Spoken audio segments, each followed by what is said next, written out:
So this is part two of the videos, and the previous one was warnings or red flags for clients who are seeking priest or priestess to work with. Now this one is different because this one is geared toward people who become priests or owl priestess. And there are some things that you need to be warned about, or some red flags that you need to be aware of when dealing with certain clients. I'll start with one rule of thumb is, you have some IWOs or priests or priestesses that before they would even deal with a person, before they would even provide any service for a person, is that they would just simply ask Orisha, or ask, if I should I deal with this person? Can I help with this person? And that's always a good practice. But clients come to us, and students come to us in many ways, whether it's through someone referred them, word of mouth.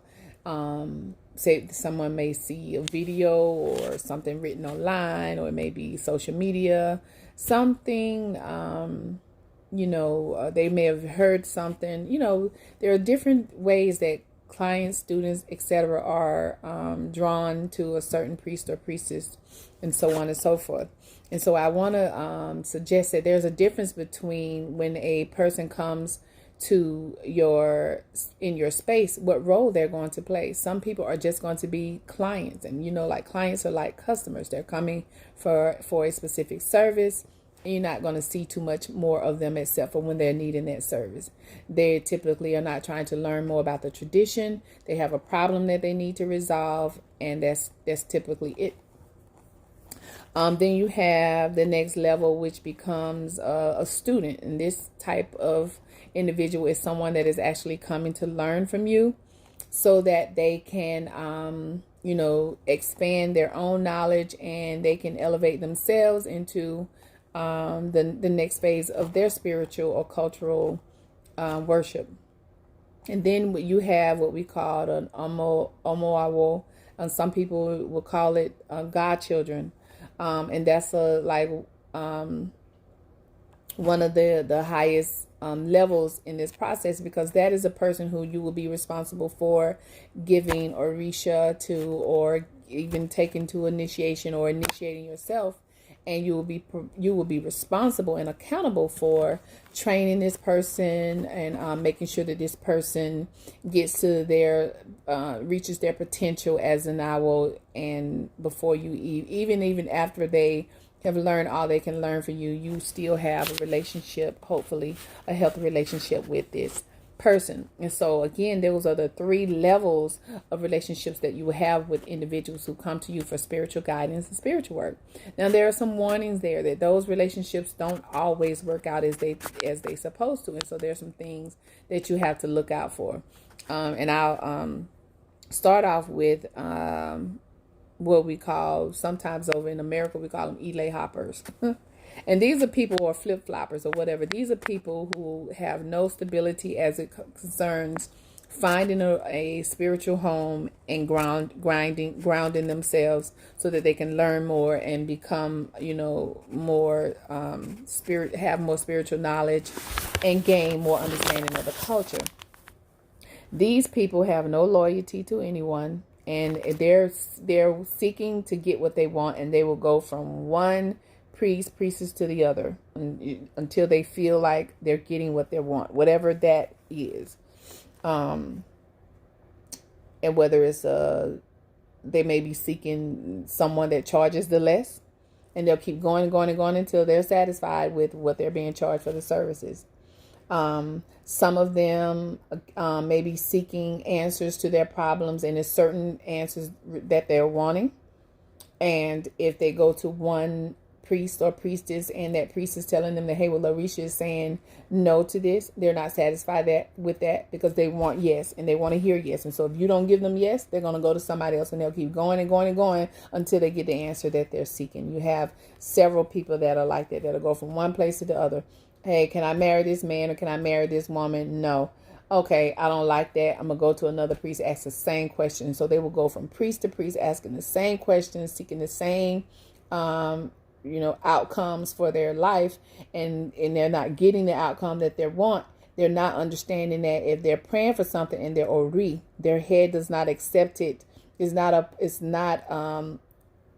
stamped in heaven that will manifest in their death. They don't understand that it's not going to happen, and so going from priest to priest is not going to resolve it. But you have to be on the lookout for those, because not only do they hop from one priest to the other, but then when they go from one place to the other, the reason that they're not getting what they're seeking is always going to be your fault, and they're always going to be pointing the finger and blaming you, and with that they may tell lies, or they may attack your character and your integrity, because again they did not get what they were seeking in that relationship or in that situation. And so, that you have to be aware of those that are showing you that they are blaming you for their shortcomings or for their any negative outcomes. And usually they will reveal that in what they say to you before they even go to someone else. They will verbalize it to you. Or, it's you didn't do this, or you didn't do that, or you should have done this and you should have done that. Or I spoke to somebody and they're saying that you're supposed to do this and you're supposed to do that. Or that sometimes it's not that direct. Sometimes it's very subtle, as though, I did my ritual and I still didn't get X, Y, and Z. Well, I did my ritual and the money still didn't come. So it's like it's very subtle, but they're blaming you, or they're questioning the work that you've done, and they're not considering that it maybe have something else that maybe they could have caused to block their own blessing. And so you have to look for those keywords. Or in the reading, it said that you gave me a reading and you said that my relationship will be good with this person, but it's not. So again, those are key things where they're blaming you for outcomes that they didn't see, where they're not considering that maybe the relationship didn't work because the reading also told you not to argue with this person, and you argue with this person and you continue to argue with this person. So again, just key things that they may say, you need to be on the lookout for that. But then my next point was, so beware those Elay hoppers. My other point was lack of respect or understanding of the sacrifices that you've made as a priest or a priestess to be initiated or to get in this position, and if you've been in this and you've already gone through this process, then you know what those sacrifices are. You sacrifice a lot of money, a lot of time away from family, time away from work. It's physically, it's straining on your body physically. The mental conditioning, the emotional conditioning that you have to go through these processes.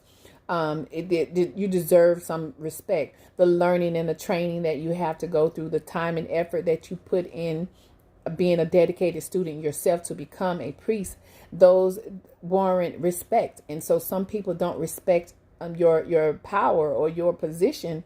And respect includes something minute or simple as greeting you properly, or humbling themselves to be able to greet you properly, the physical prostration, the verbal greetings that are owed to priests, and so on and so forth. It could be that small, or it could be as large as being a listener, and you're trying to guide them and tell them something, and them not wanting to listen, or them want to challenge you on it, or argue back with you, or to speak in a very inappropriate, to use inappropriate language or inappropriate phrases to express themselves toward you. And so when you see that not respecting your time, being late, or not showing up at all, and not communicating with you about their intentions and so forth and so on, going behind your back and doing things that they have not talked to you about and that they have not cleared with you to say, hey, this is okay for me to do this. All those things are signs of disrespect. And so when you start to see the little signs, those are the red flags that this is a person that you don't need to keep elevating from one role to the other. So, and some, you may have to even eliminate dealing with this person altogether. The other thing is, another thing that you need to be aware is that what their intentions are, what their expectations of you. You have some clients that they have mommy and what I call mommy or daddy or both issues, and they're looking for a parent figure.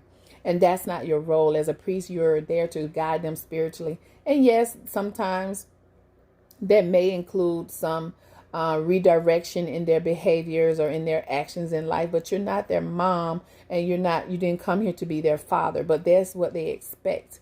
And so you have to set those boundaries, and you have to make it clear that I'm not a parent to you, especially, if we're all adults.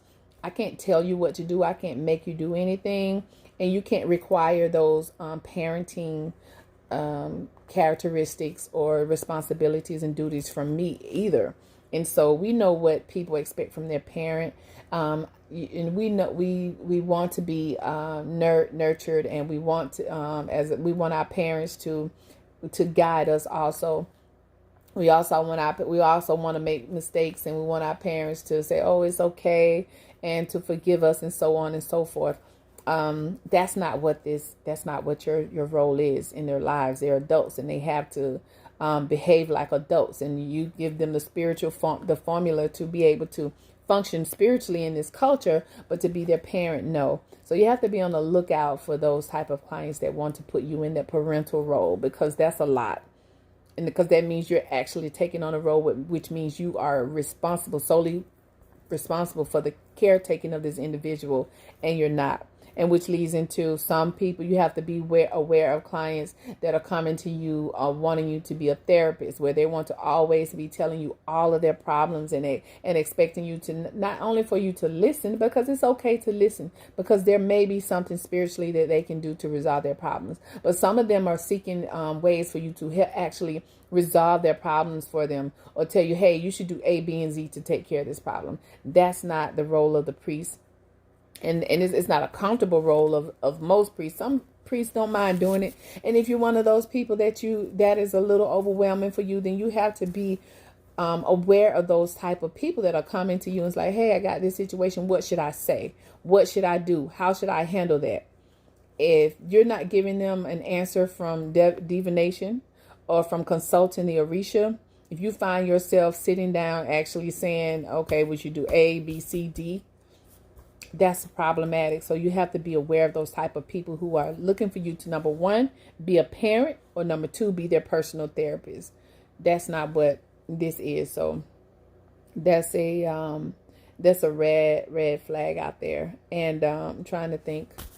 And just be aware of clients who are seductive and manipulative in nature. Again, they're seeking something, and they're trying to manipulate you or mislead you, or seduce you into giving them or providing them something, even if it's just a simple prayer, because they want something in particular that you may not be able to provide or willing to provide, or there's no reciprocal exchange, so on and so forth. So the best thing to do is to keep it for it to be balanced, for things to be balanced. What I'll wrap up by saying is, when it comes down to, you may meet someone that has been to see another priest before. Be aware, your red flags. If that person comes to you and it comes out in the conversation or the exchange that they've been to another priest or priestess before, listen to what they say about that previous person. If it's always negative, if it's a complaint, if it's pointing fingers and blaming, you may want to stay away from that. You may want to stay away from that, because trust and believe, when you don't give them what they want, they're going to do the same thing to you. So be aware of that. I've made a previous video about the relationships and the personality meshing between two people. And so sometimes it's just a situation, or that the personalities don't match up and they need to move on. Or maybe they've learned what they needed to learn from this person and they need to move on. Or maybe some people just feel more comfortable with a certain gender, whatever the reason. So not everybody leaves one priest or priestess or one house to go to another because of a negative reason. That's not always the case. But you have to investigate and ask the questions why that person is leaving before you make that decision. But, red flags are a person that have been, number one, to several people. And then number two, if they have something negative to say about the person that they left, that's a red flag.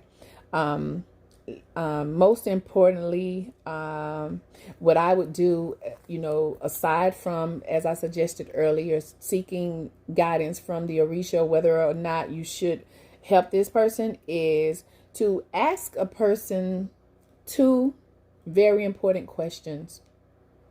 And listen closely and notate in your mind, in your spirit, how they respond to this question, because this is a good determiner if this is the person that which level you want to deal with this person on, and if you want to keep elevating to upper levels with this person, from client to student to Godchild or to Omoawo, so on and so forth.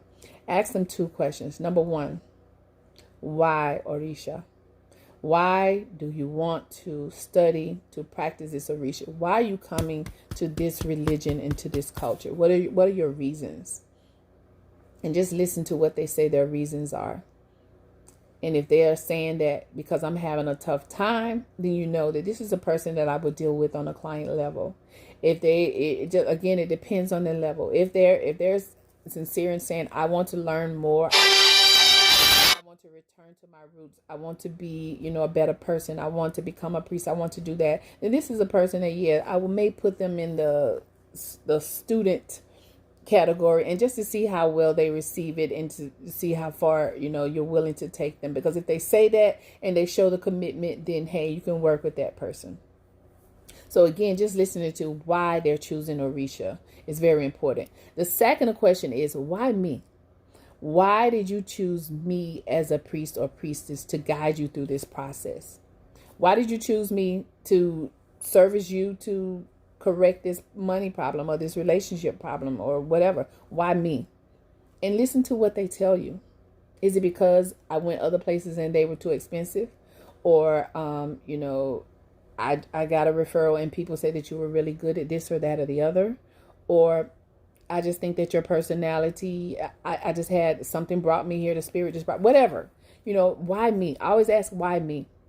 And then as you continue to work with this person and you ask them, why me? Why do you choose to be my student? Why do you want to be my student? What is it about me that makes you comfortable with being my student? And then even further, before you initiate someone or take someone to initiation where you're responsible and accountable pretty much for their life path after that, keep asking the why me, because it's very important what people seek from you and why they choose you as a leader or as a guide. So keep those two questions in mind. And if you think about all of the things I said, overall, it's about balance. With that said, enjoy your day.